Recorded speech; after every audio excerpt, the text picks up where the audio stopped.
Hi there! In this video, I will be guiding you on how to import an Excel file into QuickBooks Desktop. So please listen carefully to each step that I will be explaining because I will describe everything clearly so you can follow along even if your screen looks a little bit different. So before starting, you have to make sure that you're using QuickBooks Desktop, Pro, Premier, or Enterprise, or since importing may vary by version. So this will help you transfer data more efficiently from spreadsheets into QuickBooks.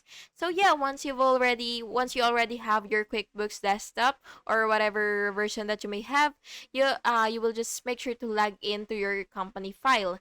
Then you will go to the top menu and then you will click file, then utilities and choose import, then Excel files. And the window will appear and you will select type of data that you are importing such as customers, vendors, or accounts. Next, you will click Browse and select your Excel file.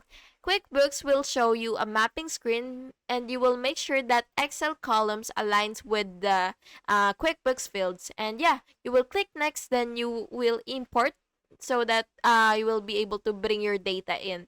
And if you don't see the Excel options, then you will just have to go to the File feature, and then under that you will see Utilities and then Import and then IIF files instead, and you will use a compatible format. And finally, review your imported information under the appropriate list like the customer center. And that's it. Thank you so much for watching, and I really hope that this video was helpful for you. And make sure to like and subscribe for more videos like this.